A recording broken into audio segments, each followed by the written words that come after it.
तुम्हारे करने से कुछ नहीं होगा।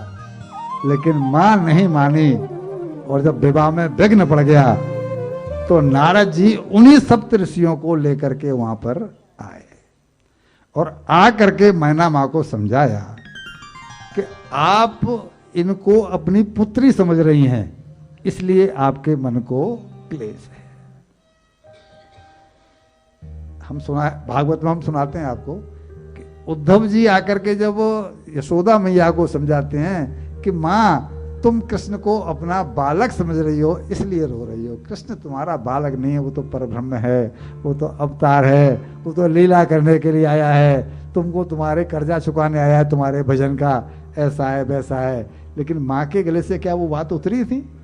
ऐसे ये कह रहे हैं कि भाई वो तो साक्षात, ये जो तुम्हारी पुत्री है साक्षात जगदम्बा है, ये सदा सर्वदा शिव जी की अर्धांगिनी ही रहती आई है, और जब तक सृष्टि रहेगी उनकी अर्धांगिनी ही रहने वाली है। इन्हें तुम अपनी पुत्री मानने की भूल मत करो। ये पिछले जन्म में दक्ष प्रजापति की पुत्री थी, वहां इनसे ये अपराध हो गया था। इन्होंने पति की बात का सम्मान नहीं किया, आदर नहीं दिया, इसलिए उन्होंने इनका परित्याग कर दिया और तब दुखी होकर के अपना शरीर छोड़ा। और वो पूरा प्रसंग विस्तार से उनको जैसे जैसे घटनी ज्यों ज्यों घटी थी वो घटना ज्यों की त्यों बता दी। तब मैना माँ की चिंता दूर हुई। क्या सुन करके कि मेरी पुत्री साक्षात जगदम्बा, जब तक प्रभाव नहीं मालूम पड़ता तब तक उसके प्रति हमारा भाव नहीं जमता। एक गांव में नहर थी, नहर। उस गांव से दूसरे गांव में जाने के लिए एक ही रास्ता था, एक डोंगी से जाना पड़ता था, कोई रोड नहीं था। तो डोंगी उसे कहते हैं जिसमें एक आदमी बैठ करके जाता है। शायद आपने नहीं सुना हो, किसी ने नहीं देखी हो, लेकिन गांव में वो मल्ला बना लेते हैं एक डोंगी, उसमें लकड़ी बांध लेते हैं, उस डोंगी में एक आदमी को बिठा लेते हैं और वो खुद नंगे पैर खुद चलते हैं, यानी जन डोंगी में से पार खुद होते हैं वो, क्योंकि उनको तैरने का अनुभव होता है, इसलिए पानी कितना भी बहरा हो वो निकल जाते हैं। तो वहां पर एक ठाकुर साहब पहुंचे और एक पहुंच गया नाई।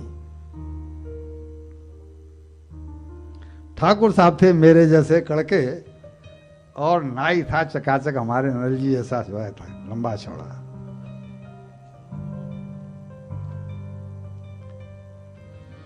अब वो बोला देखो भाई लास्ट है ये,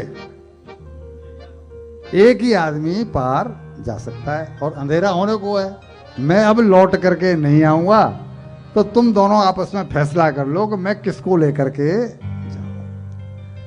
अब वो ठाकुर तो अपनी रौब में के भाई मैं तो ठाकुर हूं, लेकिन था तो कड़का दुबला पतला मेरा जैसा, तो बोला मैं जाऊंगा, तू कैसे जाएगा रे? एक धक्का दिया पीछे को और लंबा चौड़ा आदमी ठाकुर आगे हो गया। अब ठाकुर को अपनी ठकुराई याद आई तो वो बढ़ गया उससे। अब वो बोला तुम ऐसा करो आपस में फैसला कर लो, लड़ लो, जो हार जाएगा वो हार जाएगा, जो जीत जाएगा मैं उसे ले चलूंगा।